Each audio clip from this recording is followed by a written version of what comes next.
कभी भवसाय करेंगे कभी न कभी। गोविंद हरे गोपाल हरे गोविंद हरे गोपाल हरे। जय जय प्रभु दीन दयाल हरे। जय जय प्रभु दीन दयाल हरे। बोलिए सच्चिदानंद भगवान की जय। मनुष्य का जन्म अपने स्वरूप के ज्ञान के लिए होता है। शरीर अनित्य है। कोई भी इसको रखना चाहे तो इसके मोह में तो पड़ सकता है, लेकिन रख नहीं सकता। शरीर को मैं मानना ये अज्ञान है। इसे भगवान ने भगवत गीता में प्रारंभ में ही ये कहा कि देहिनो अस्मिन् यथा देहे कौमारं यौवनं जरा तथा देहांतर प्राप्तिर् धीरस्तत्र न मुह्यति। आप सभी जानते हैं कि जब अर्जुन युद्ध में आए तो अर्जुन को मोह हो गया। क्या अर्जुन ये नहीं जानते थे कि जिन को हम देख रहे हैं वो युद्ध में नहीं होंगे? क्या जानते थे? पहले जब अर्जुन आए हैं तो किस भावना से आए थे? धर्म संस्थापनार्थाय, धर्म की स्थापना के लिए। आप सभी लोग प्रसंग को जानते हैं कि दुर्योधन और अर्जुन भगवान के पास गए। भगवान ने कहा एक और एक अक्षौणी सेना है और एक अस्त्र शस्त्र से रहित मैं। अर्जुन बताओ तुम क्या चाहते हो? क्योंकि मैंने तुमको पहले देखा और तुम छोटे हो, तुम्हारा मांगने का अधिकार पहले है। उनका मैं आपको चाहता हूं। दुर्योधन प्रसन्न हो गया। तो अर्जुन ने तो बड़ा अच्छा किया, अरे ये रहेंगे निहत्थे, इनका मैं क्या करूंगा, और सेना मेरी ओर से लड़ेगी। एक छोटी सेना दुर्योधन को मिल गई और दुर्योधन प्रसन्नता पूर्वक चला गया। भगवान ने अर्जुन से पूछा, अर्जुन तुम्हारे पास अवसर था, अरे मैं तो निहत्था रहूंगा। अर्जुन कहते हैं यतो धर्मस्ततो जयः। जहां धर्म है वहां पर विजय प्राप्त होती है। आप धर्म के स्वरूप हो, इसलिए मैं आपको चाहता हूं। मेरी बुद्धि ठीक ठीक सही सही युद्ध में कार्य कर सके, ऐसे व्यक्ति की मुझे आवश्यकता है। मुझे सेना की आवश्यकता नहीं है। मैं स्वयं संपूर्ण सृष्टि का संहार करने में समर्थ हूं। और जिस समय अर्जुन युद्ध में आए उस समय पूरी भावना है कि मैं धर्म की स्थापना के लिए जा रहा हूं। और जब धर्म की स्थापना के लिए कोई जाता है तो उसके अंदर उत्साह बहुत होता है। अर्जुन को गांडीव फूल की तरह से हल्का लग रहा था। मुझे धर्म की स्थापना करनी है। जब तक दृष्टि धर्म पर थी तब तक अर्जुन में शक्ति और उत्साह था, लेकिन जब वो धर्म से दृष्टि हटकर के देह पर गई, सारा उत्साह क्षीण हो गया। स्वजनम ही कथम मत्वा सुखना श्याम माधवरे, ये तो मेरे अपने खड़े हैं, ये जिनकी गोद में मैं खेला हूं, जिनके साथ मैं खेला हूं, जिनकी गोद में पल करके मैं बड़ा हुआ हूं, ऐसे पितामह भीष्म मेरे सामने खड़े हैं, जिन्होंने मुझे शिक्षा दी है, ऐसे गुरुजी द्रोणाचार्य मेरे सामने खड़े हैं, मैं उनको कैसे मारूंगा? आप दृष्टि धर्म से हटकर के और कहां आ गई है? देह पर। और जब जिसकी दृष्टि देह पर आएगी, चाहे कोई भी हो, जब धर्म से दृष्टि हटकर के देह पर आएगी तो आपके शरीर की समस्त ऊर्जा समाप्त हो जाएगी। अपने आप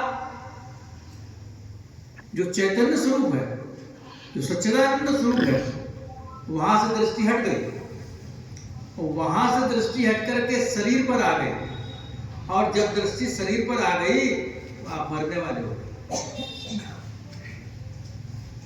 आप हानि लाभ वाले हो गए, आप युवा और वृद्ध होकर मरने वाले हो गए। और सबसे अधिक भय किसका होता है? मरने का। देह में मोह हो गया। अब विचार करो, भगवत गीता का उर्वाद हो,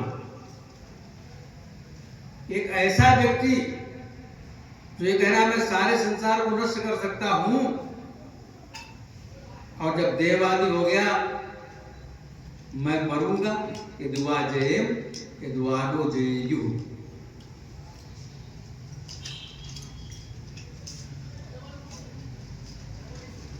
मैं मारूंगा, वो मरेंगे, वो मारेंगे, तो मैं मरूंगा। देह में जब जब आकर के आप बैठेंगे, तब तक आपको देह के जो भी अस्ति जायते वर्धते विपर्णमते अपक्षीयते नश्यति, ये जो छह धर्म देह के हैं, ये मेरे नहीं हैं, देह के हैं। यानी जो इन शास्त्रों को नहीं भी जानता है, वो भी ये कह देता है कि शरीर में कुछ था, वो तो निकल गया, अब मिट्टी रह गई। मतलब बिल्कुल शास्त्रों को नहीं जानते, वो भी कह देते हैं ना,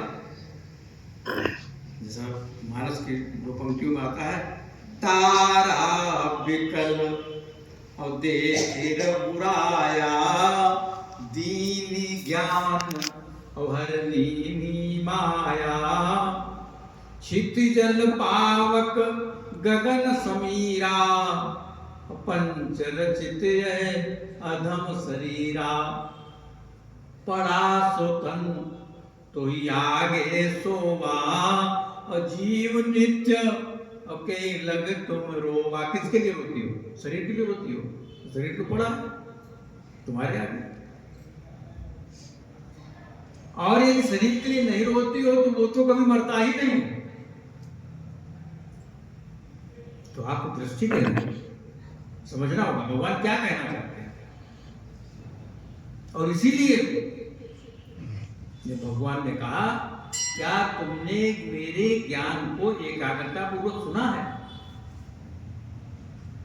कश्चित, क्या तुमने सुना? एकाग्रता पूर्वक। कच्चित ज्ञान सम्मोहा अपनष्टस्ते धनंजय। अगर तुमने मेरे ज्ञान को ठीक से सुना है तो जो अज्ञान से उत्पन्न हुआ जो तुम्हारा मोह है ये समाप्त हो गया। विचार क्या करना है? विचार ये करना है कि हमारे गृहस्थ धर्म में रहते हुए, संसार में रहते हुए, वो जो स्थिति, हम तो भगवत गीता तो हमारा इष्ट ग्रंथ है, कोई आपका ऐसा प्रश्न नहीं है जिस प्रश्न का उत्तर भगवत गीता में न हो। हमारे ट्रस्ट के अध्यक्ष बैठे हुए थे तो मेरी उनसे चर्चा हो रही थी। मैंने कहा कि भगवान ने लगभग 15 बार श्रीमद् भगवत गीता में पाप शब्द का अपने श्लोकों में उदाहरण दिया। पाप माने ये पाप नहीं जैसा हम लोग समझा करते हैं कि चींटी मर गई पाप हो गया। जीवनी शक्ति का ह्रास। जहां भी कहा जाता है पाप में जाओ, पाप करते हो नरक में जाओगे, उसका मतलब क्या है? अरे जब जाना होगा वो तो बतलाया जाता है। आपकी जीवनी शक्ति का ह्रास जिन जिन कारणों से होता है उन कारणों को हम पाप कहते हैं। देखो भगवान कृष्ण का श्लोक आप देखिए, उनका प्रश्न देख लीजिए। सुख दुखे समय कृत्वा लाभा लाभो जया देव ततो युद्धाय युज्युस्सो नैवं पापमवाप्स्यसि। अरे जो सुख दुख में समान रहता है उसकी जीवनी शक्ति का ह्रास कैसे होगा? वो तो जब आप शरीर से लगकर के सुखी और दुखी हो गए ना, सुखी होने में भी जीवनी शक्ति का ह्रास होता है। इसलिए भगवान ने कहा यदि तुम सदैव प्रसन्न रहना चाहते हो तो इस अपने अज्ञान को दूर करो। उसमें तीसरे ज्ञान उपदेश देते हुए कह दिया अज्ञानेनावृतं ज्ञानम तेन मुह्यन्ति जन्तवः। अज्ञान के द्वारा ज्ञान ढक गया। तो भाई अज्ञान के द्वारा ज्ञान ढक गया तो अज्ञान बड़ा है कि ज्ञान? जो चीज ढकी जाती है माइनस ही है, माइनस है। तो हमारे पास मंसूर भक्त आए, ऐसी चर्चा होने लगी। बहुत अच्छा परिवार था हमारा। ब्रह्मसूत्र तो उन्हीं पास रंजीत का अध्यास वगैरह वहां मिलते थे। हमने उनसे कहा कि ये अज्ञान अलग नहीं है, ज्ञान ही अज्ञान के रूप में प्रतीत हो रहा है। ज्ञानेनावृतं ज्ञानम, है ना जी। विचार करो, यहां सभी लोग बैठे हुए हैं। अर्जुन ने अंत में कहा नष्टो मोहाय स्मृतिर्लब्धा। क्या है स्मृति? तत्प्रसादान मयाचितो स्थितोऽस्मि गत संदेह। मेरे सारे संदेह समाप्त हो गए। भगवत गीता इसलिए पढ़ना चाहिए कि 10 मिनट के अंदर ऐसा क्या हुआ कि अर्जुन के शरीर की संपूर्ण जीवनी शक्ति समाप्त हो गई, है ना। गांडीवं संस्थे हस्तात् त्वच्चैवपरिदह्यते न च शक्नोम्यवस्थातुं भ्रमति उच मे मनः। अब मैं खड़ा होने में भी सक्षम नहीं हूं। अरे हम लोग तो महात्मा हैं, तो सुख दुख क्या आएगा? अरे कोई अपेक्षा हो तो सुख दुख आए ना। यहाँ तो कोई अपेक्षा नहीं, अपेक्षा में तो सुख दुख निकलता है ना। हमको जो चाहिए, जिसकी अपेक्षा करते हैं, उसी को भगवत गीता में स्पृहा नाम से संबोधित किया। भगवान क्या कहते हैं? निष्क्रिय हो, स्पृहा इच्छा नहीं करो। कि मरने का भय होता है, ये काहे से निकलता? राग से निकलता है। मरने का भय नहीं होता है। और बता दें आपको, आप लोग ही सोचोगे कि आप तो ऐसे कह रहे हो मरने का भय नहीं होता, काहे का भय होता है? भय होता है अपने परिचितों को छूट जाने का।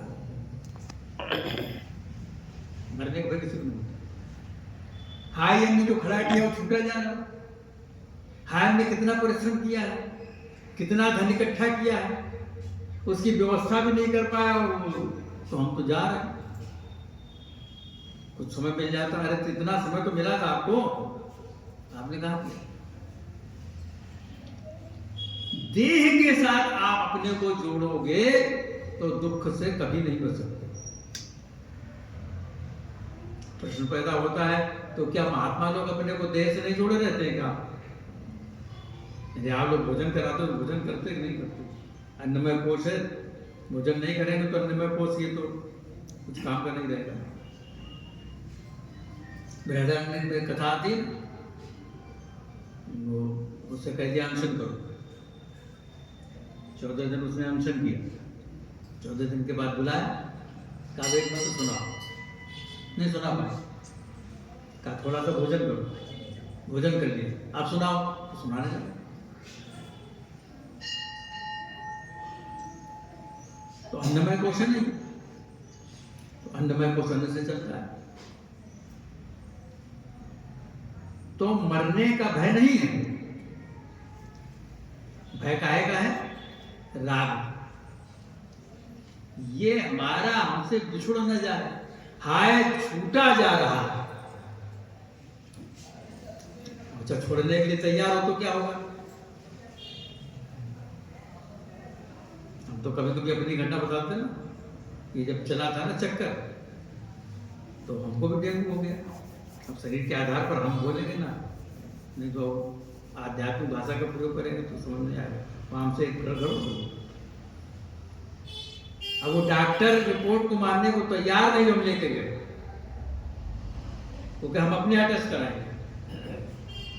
पहले उसने कहा 6 बोतल खून की व्यवस्था करिए रिपोर्ट दे करके, और फिर क्या कहा नहीं।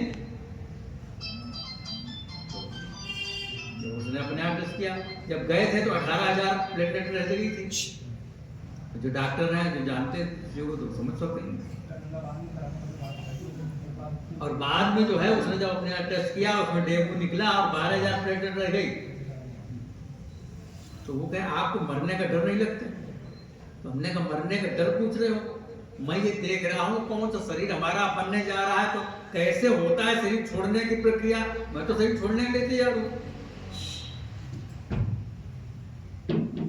तो जो शरीर छोड़ने के लिए पहले से तैयार है, उसको डर नहीं लगेगा।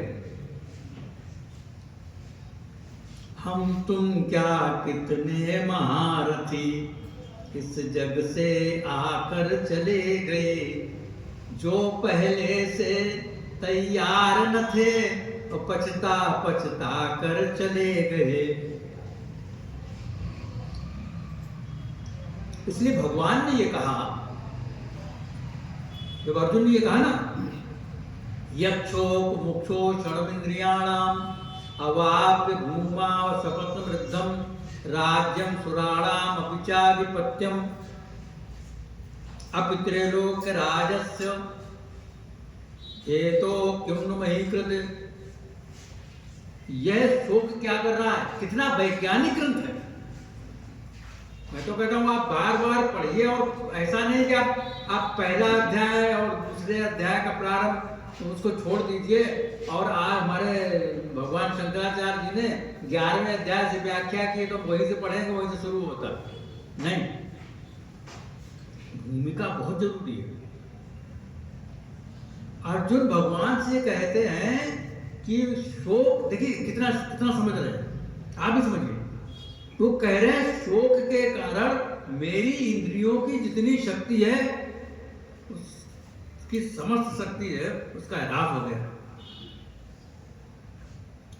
और आप जो है ये हम लोग तो युद्ध कर रहे हैं पृथ्वी लोक के लिए, आप तीनों लोगों का भी राज्य यदि हमको दे देंगे तो भी हमारा शोक जाने वाला नहीं है।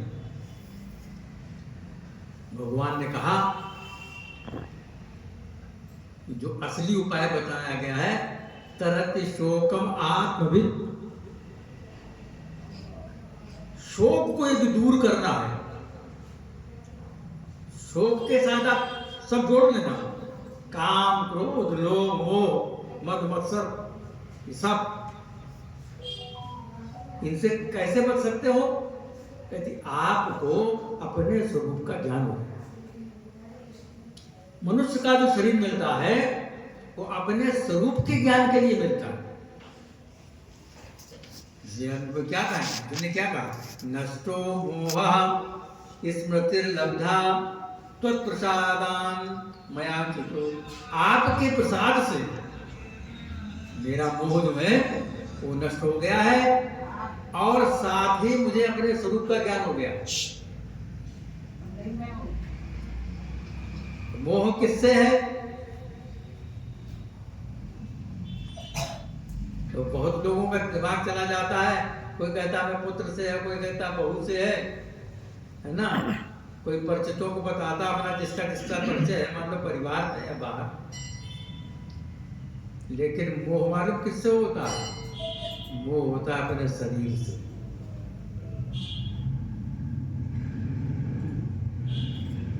एक परिवार था,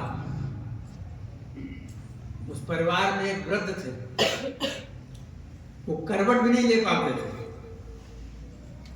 कोई उनको करवट लेवाता था तो वो करवट लेवाते थे, पड़े रहते थे चारपाई पर। वो उनका एक लड़का था, एक बहू थी, उसका एक पुत्र था। घर में आग लग गई, तो आग लग गई तो जिसने जाना आग लगी है, तो लड़का और बहू और उसका लड़का भी, उसको भी गरम गरम लगा, तो आग लगी, भाग दिया, बाहर निकल गया। जब बाहर पहुंचे ना, अरे पिताजी तो उसी में रह गए, वो करवट बदल पाते हैं, न चल पाते। वो पीछे से बोलते मैं तो यहाँ खड़ा हूं। मैंने मुड़ करके देखा कि तुम बाहर कैसे आ गए, तुमको कौन लाया? कि मुझे तो नींद पड़ती नहीं थी, मैंने देखा आग लगी है, और मैंने देखा आग लगी है तो आग में तो जल जाएंगे, तो मैं उठा दूं। मैं कैसे उठ गया, मैं कैसे चल गया, मैं कैसे आ गया, ये तो मुझे नहीं पता, पर निकल आया मैं वहां से। मुझे यही भगवत माने 10 मिनट में ऐसा क्या हुआ कि जो शरीर की समस्त शक्ति, जीवनी शक्ति का ह्रास हो गया, एनर्जी समाप्त हो गई, और फिर भगवान के 1 घंटे से उपदेश में ऐसा क्या हुआ कि फिर अर्जुन जो ऐसा सशक्त होकर के खड़ा हो गया। ये भगवत गीता है। कठिन से कठिन परिस्थितियों में यदि आपका कोई साथ देने वाला संक्षिप्त ग्रंथ है, संक्षिप्त इसलिए कि हम लोग 18 अध्याय का पाठ चाहते, 18 अध्याय पाठ कर सकता है। मंदसौर में ऐसी माताएं थी, तो उनका सिर्फ पूरा हो गया सबका। 18 अध्याय कंठस्थ थे। वो सवेरे उठ करके और अपने 18 अध्याय जो है ना, उसको अपना कह लेते थे। राधेश्याम जी की माता थी, उनका नाम था गीता देवी। तो ऐसे संक्षिप्त ग्रंथ में ऐसा ज्ञान जो है वो भरा पड़ा। भगवान कहते हैं यदा ते मोह कलिलम बुद्धिर्विविचितिरस्यति तदा गन्तासि निर्वेदम श्रोतव्यस्य श्रुतस्य च।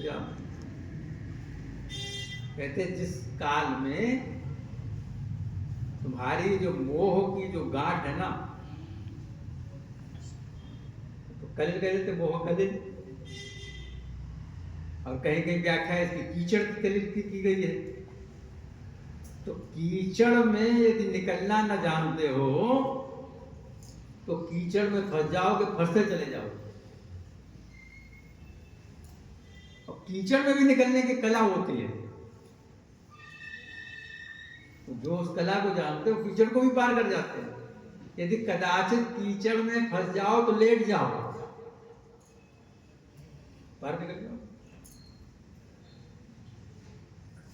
भगवान कहते हैं, कहते जिस काल में तुम इस मोह रूपी दलदल से बाहर निकल आओ, तो आज हमने एक बात बता दी ना, मोह हम सबसे ज्यादा किससे करते हैं? अपने शरीर से। कहने के लिए तो चाहे कोई कुछ कहे, और मीठी मीठी बातें करना और रसगुल्ला भरी बातें कह देना कि तुम ही हमारे प्राण हो और प्राणपति से ज्यादा और कुछ नहीं है, लेकिन कोरोना काल में सबने देख लिया कि वहीं से वहीं लेते जाना, भैया यहाँ मत ले आना, और भोजन की थाली डंडे से खसका दी, ये रखा है, सबने देखा। क्यों? इसलिए कि सबसे ज्यादा हम अपने से प्रेम करते हैं, और समझना हमको ये है कि मैं इतना नहीं हूं, मैं अजर अमर हूं। भगवान ने कहा ना सतो विद्यते भावो ना भावो विद्यते सता। असत और सत दोनों को समझो। ज्ञान से जो नष्ट हो जाए उसको असत कहते हैं,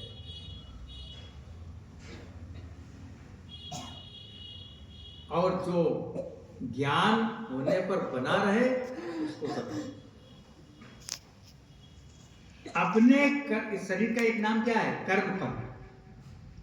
अपने कर्मों के अनुसार कर्मों के फल को भोगने के लिए ये शरीर हमको प्राप्त होता है। अब हम आगे आने वाले जीवन में कैसा शरीर चाहते हैं, इसकी तैयारी हमको करना पड़ेगा।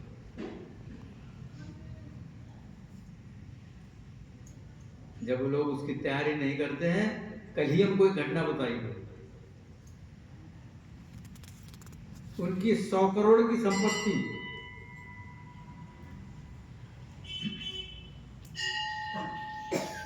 हमारे रेवा शंकर जी के भाई बालकृष्ण जी हैं, सामने रोज आते हैं यहाँ से। तो क्या उनकी 100 करोड़ की संपत्ति, उनको समझाया तो दान पुण्य भी कर लो, अरे ठीक है ठीक है, कुछ नहीं किया, बाद में उनको लकवा मार दे। लकवा मारने के साथ जो होता है तब आप लोग जानते हो।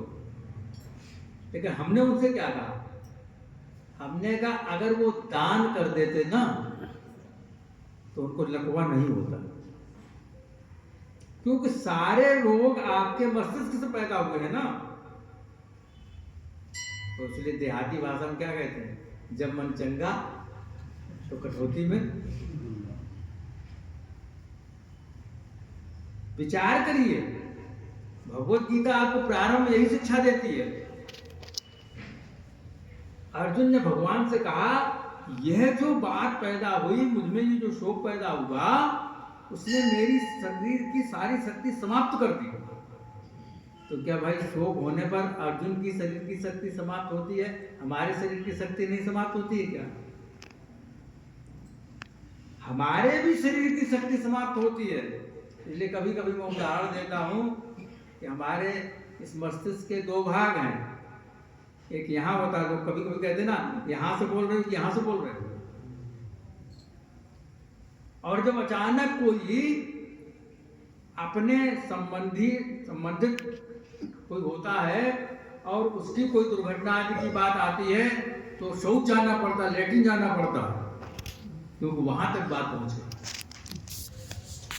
यहाँ की बात को तो आप संभाल सकते हो, लेकिन यहाँ की बात को नहीं संभाल सकते।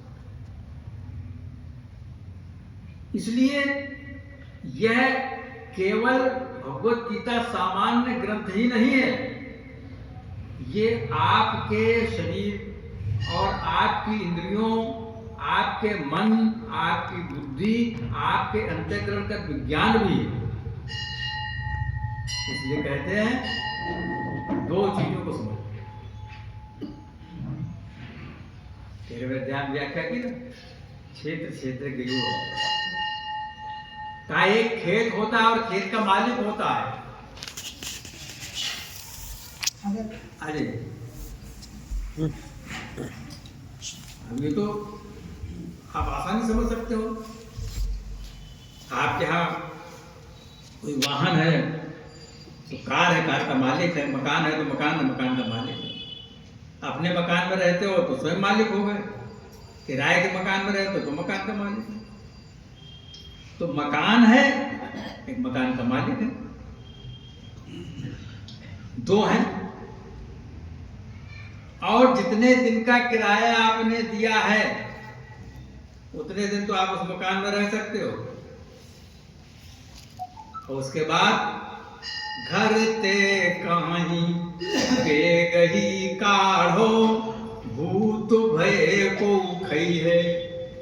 और जाते प्रीत गनेरी, सो देख डरई है, जागन मन पंछी उड़ जाइए। तो चाहे पढ़ा हो चाहे न पढ़ा हो, लेकिन इतना ज्ञान सबको है, वो स्थिर रहे या अस्थिर रहे, कि मैं आगे आने वाले शरीर का भी निर्माता हूं। और इसीलिए लोग कह देते हैं कि मिट्टी हो गई है, और देखने वाला कहता है लोग वो तो चले गए। ये नहीं कहते मर गए। गोलोक धाम गए हों, स्वर्ग गए हों, बहुत से लोग छपा देते ना कि मेरे पिताजी स्वर्ग पधार गए हैं। ये कोई नहीं कहता मैं नरक पधार गए, पर इतना तो मानते हैं कहीं गए हैं। हम कभी विचार किया करते थे कि शरीर तो यहां रह गया, और शरीर में से जो जीव निकला, जीवात्मा निकली, तो फिर उसको कष्ट कैसे मिलेगा? विचार किया करते। तो इसका उत्तर हमको मिला कि जिस लोक में जाओगे उसी लोक का शरीर मिलेगा,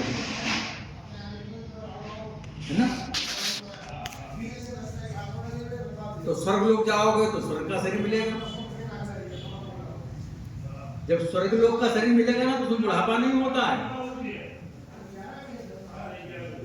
जितना पुण्य है उतना पुण्य आप भोग करना पड़ेगा। तो भोगने के लिए तो शरीर जवान वाला चाहिए ना।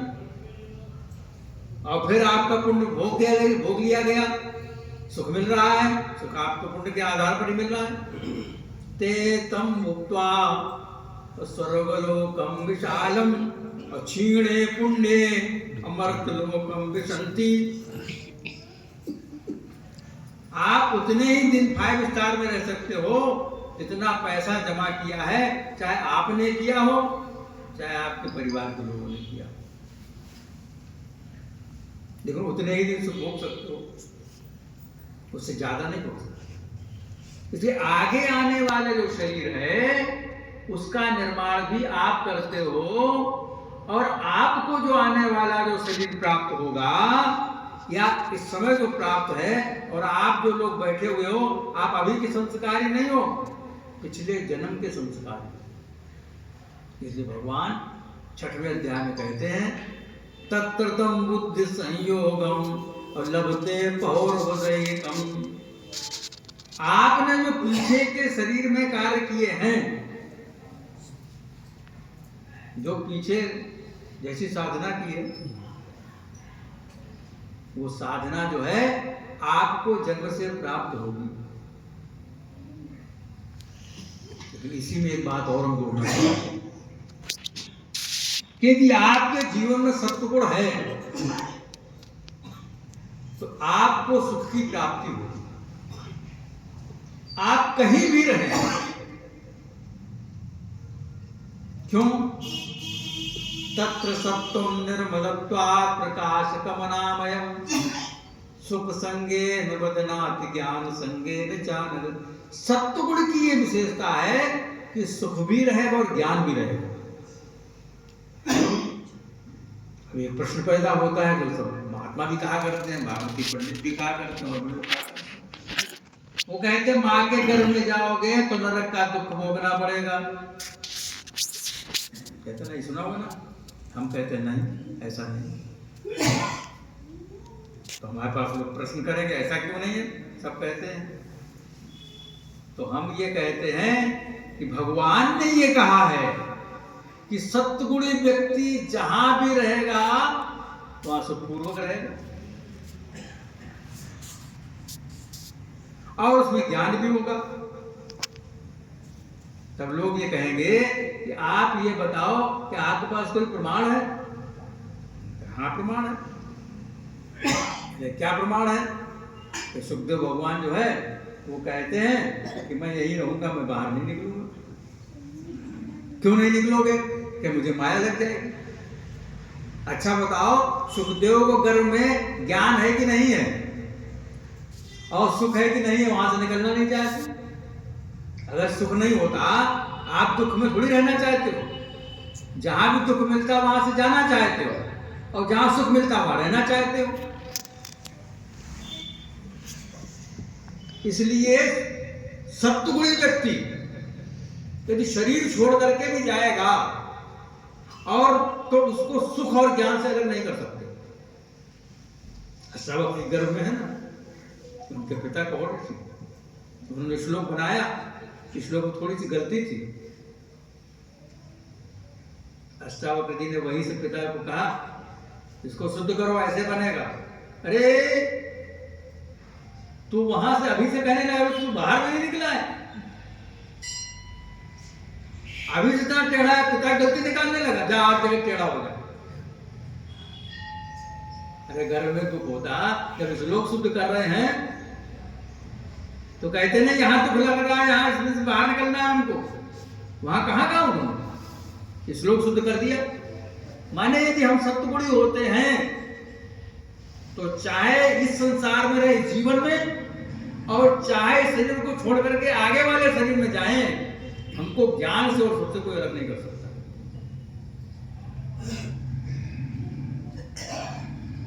तो कहते हैं कि अपने स्वरूप का ज्ञान, सत्गुणी एक ऐसा है जो आपको कभी दुखी भी नहीं होने देगा और आपको ज्ञानी भी हमेशा के लिए बनाए रखेगा। वैसे तो मैं भगवत गीता प्रोजेक्ट कर रहा हूं, इसलिए अन्य श्लोकों की तो मैं चर्चा नहीं करता, लेकिन फिर भी एक श्लोक की चर्चा भगवान के मुख से है, वो भी इसलिए करना पड़ रहा है। उन्होंने कहा ये जो साम्यावस्था होती है, सत्वगुण, रजोगुण और तमोगुण, साम्यावस्था में प्रकृति नहीं बनती, निर्माण नहीं। सत्व रज तम, इन तीनों में से एक बढ़कर के और दो साथ में रह करके सत्सगुण में प्रकृति का निर्माण होता है। तो हमको पाख्यान में एकादश स्कंद में वर्णन आता है कि सनत कुमार चारों ऋषि पहुंचे और ब्रह्मा जी से सत्संग करना चाहे। ब्रह्मा जी ने कहा सुनो, मेरी बुद्धि तो कर्म में लगी हुई है, इस समय कर्म धी शब्द का प्रयोग किया हुआ, इसलिए मैं भगवान को के आवाहन करता हूं और वो तुम्हारे इन आध्यात्मिक प्रश्नों का उत्तर देंगे। तो हंसोपाख्यान के नाम से प्रसिद्ध है और हंस के रूप में वहां पर भगवान, हंस माने ये नहीं हंस उड़ने वाला सफेद नहीं, ये महात्माओं की स्थिति होती, महात्मा रूप से पधारे हैं। हंस स्थिति है, समझे ना। इस शरीर में 8 शरीर, स्थूल, सूक्ष्म, कारण, महाकारण, और 7वां हंस और 8वां परमहंस। तो हंस रूप से, महात्मा रूप से पधारे। उन्होंने क्या कहा? श्रोतव्य, ध्यान देने, सत्वम रजस्तमेति बुद्धेः न च आत्मनः सत्वेन अन्नतमो हन्ति सत्वं सत्वेन चैवहि। उनका सत्वगुण, रजोगुण, तमोगुण ये बुद्धि के हैं, इसलिए सत्वगुणी बुद्धि जिसकी होगी उससे कहो तुम नाराज हो, तुम हंसने लगेगा। जो कुछ लोगों के विषय में प्रसिद्ध होता है, इनसे चाहे कुछ कोई तो कुछ कहते ही नहीं, यदि आपके जीवन में सत्वगुण है तो आप भी सुखी होंगे और आपके साथ जो लोग रहेंगे वो भी सुखी होंगे। इसलिए पहले अपने पुत्र को और अपनी पुत्री माने दूसरे घर के लिए बहू उसको सत्वगुणी बनाते थे। और सत्वगुणी कौन होता है? उसमें सहनशीलता होती है, सहने की शक्ति होती है। उसी बात को जब कैकेयी ने दशरथ से कहा तो दशरथ मूर्छित होकर के गिर गए। सुनो प्राण प्रिय जीवत जी का दे हुए कबर और भरत ही टीका मांगो दूसर बर कर जोरी अपूर्व नाथ मनोरथ मोरी तापस वेश और विशेष उदासी 14 बरस राम वनवासी। याद देखो लोग, राम वनवासी। इतना सुनते ही वहां पढ़ लेना और देख लेना कि कितनी हालत खराब हो गई। वो दशरथ जो इंद्र के आधे सिंहासन पर बैठते थे वो कैकेयी के पैरों को पकड़ करके उनको मना रहे हैं। गही पद विनय और कीनी बैठारी, पैर पकड़े। लेकिन उसी बात को जब राम से कहा गया तो राम तो सत्वगुणी है, सत्वगुण का उदाहरण देना पड़ रहा है। राम तो सत्वगुणी है कि जब कैकेयी ने कहा कि मैंने 2 वरदान मांगे हैं, समय का अभाव है, आप लोग ड्रामा सब जानते हो, सब थोड़ी सी कथा करें। तो भगवान श्री राम क्या कहते हैं? कहते वाह, आपने मेरे कल्याण के लिए ये कहा।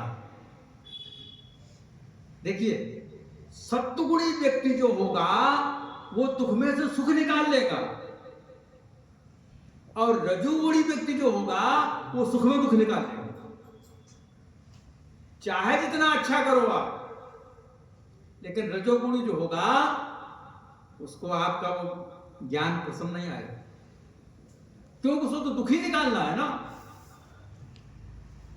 उसकी तृष्णा कभी पूरी नहीं होती है। लेकिन सत्वगुणी होगा तो भगवान कहते हैं, कहते माता, असली माता तुम ही हो। क्यों? अरे हमको तो सब ये बांध रहे थे राज्य में, और आप ऐसी माता निकले जो आप कह रहे कि जाओ और महात्माओं का सत्संग करो। यही तो प्रेरणा होता बुढ़ापे में। आपने अभी कह दिया, मुनि गण मिलन और विशेष बन सबई भांत हित मोर।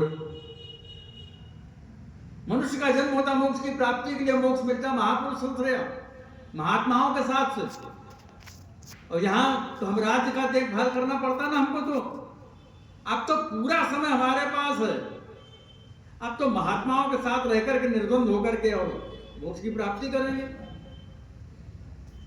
और तो समय बांध रहे थे। नव गयन रघुवीर मन राजयलान समान छूट जानी बन गवन सुन ओरे आनंद अधिकान मुख प्रसन्न और चित्त चौगुन चाऊ। सत्वगुणी व्यक्ति को यदि कोई दुख देना भी चाहे, राज सुनाई और दीन बनवासु भयो न हृदय न रस रासु। सत्वगुणी व्यक्ति को कोई दुखी नहीं कर सकता है, इसलिए अपने जीवन में सत्व गुण लाओ। तो जब पूरे करते हैं बड़े प्रोग्राम देते हैं, मुनि गण मिलन विशेष बन सबई बात हित मोर और तेहि मां पितु आय। पिता की आज्ञा तो धर्म का पालन हो गया। मनुष्य का जन्म होता है मोक्ष की प्राप्ति के लिए। सारी कामनाएं वासनाएं ये बुद्धि की है, हमारी नहीं है। और चूंकि बुद्धि जब तक अज्ञान रहेगा तब तक हमारे साथ रहेगी, और जिस दिन ज्ञान हो जाएगा उस दिन तो बिना संकल्प के शरीर नहीं बनेगा। यदा सर्वे प्रमुच्यन्ते कामासेर्निसृता, जिस समय हमारे संपूर्ण जो है कामनाएं समाप्त हो जाती हैं फिर जन्म नहीं होगा, क्योंकि संकल्प नहीं होगा तो शरीर नहीं बनेगा। तो कहते मनुष्य का जन्म काहे के लिए होता है? मोक्ष के लिए। तो कहते माता देखो किसी ने चिंता नहीं की, सब राज्य में बांधना चाहते थे, आपने चिंता की कि हम अपने पुत्र का कल्याण कैसे कर सकते हैं। आपने कहा मुनियों के साथ जाओ,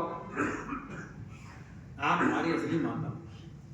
मुनिगण मिलन विशेष बन सबई मात हित मोर, अब ते ही माँ पितु आए बताए क्या आज्ञा का पालन करेंगे ना, धर्म का पालन हो जाएगा। और सन्मत जननी तोर, और आपकी इच्छा है इसलिए काम पुरुषार्थ की भी प्राप्ति हो जाएगी। तो मनुष्य का जो जीवन होता है तो 4 पुरुषार्थ होते हैं, धर्म अर्थ काम और मोक्ष। इन 4 पुरुषार्थों के लिए मनुष्य का जीवन होता है, और स्वरूप का ज्ञान प्राप्त करना ये परम पुरुषार्थ। तो आप 3 पुरुषार्थ तो पूरे हो गए, अब जंगल में जाओगे, अब वो भी कैसे मांगा है उन्होंने? उदासीन तापस बन रही। उदासीन, उदासीन माने होता है जैसे मकान में बैठे ऐसे नहीं, किसी के बनाए मकान में नहीं रह सकते हैं, गांव के भीतर नहीं जा सकते हैं। इसीलिए जहां जहां भगवान श्री राम जी गए हैं वहां वहां नई पर्णकुटी का जो है वो निर्माण किया जाता है। उनका और तो सब पूरा हो गया, बाहर से कहां से आएगा? जंगल में जा रहे हो तुम तो क्या कहते हैं? कहते अर्थ की आवश्यकता तो अवध को है ना, हमको तो नहीं है ना। इसलिए भरत प्राण प्रिय अपावहि राजू, विधि सब विधि मोहि प्रसन्न मुख आजू। इसलिए अपने जीवन में सत्वगुण को बढ़ाओ। रजोगुण तमोगुण अभी करोड़ प्रवचन करना है तो आगे विस्तार कर देंगे, बता भी देंगे, लेकिन एक बात समझ लो, यही सत्वगुण जो है वो भगवान ने अर्जुन का बढ़ाया। उन्होंने बताया कि सृष्टि जो है सत्वगुण रजोगुण तमोमय है। त्रिगुणमयेर्वारे भी सर्वमिदं जगत् मोहितम ना विजानाति मामेव्य परम। मेरे अव्यय स्वरूप को इसलिए नहीं जान पाता है वो सत्वगुण रजोगुण और तमोगुण में बना रहता है। लेकिन जो पहले सत्वगुण को रजोगुण को तमोगुण को, तीनों गुणों को पहले जान ले और फिर इन गुणों से अतीत हो जाए। गुणाने तांति त्रिदेही दे समुद्भवान, तो जन्म मृत्यु जरा दुःखैर विमुक्तो अमृतम अश्नुते। भगवान ने ऐसा ज्ञान दिया कि जन्म का और मृत्यु का और बुढ़ापे का जो दुख होता है उस दुख से कहा कि ये सब गुणों में होता है और इन गुणों से ऊपर निकल जाओ। गुणाने तांति त्रिदेही दे समुद्भवान, तो जन्म मृत्यु जरा दुःखैर विमुक्तो अमृतमश्नुते। ये सब जो दुख है ये आपके समाप्त हो जाएंगे और अमृतम अश्नुते, आपको अमृतत्व की प्राप्ति हो जाएगी। बोले सच्चिदानंद भगवान की। दो बार भगवान का नाम लेते हैं। गोविंद हरे गोपाल हरे।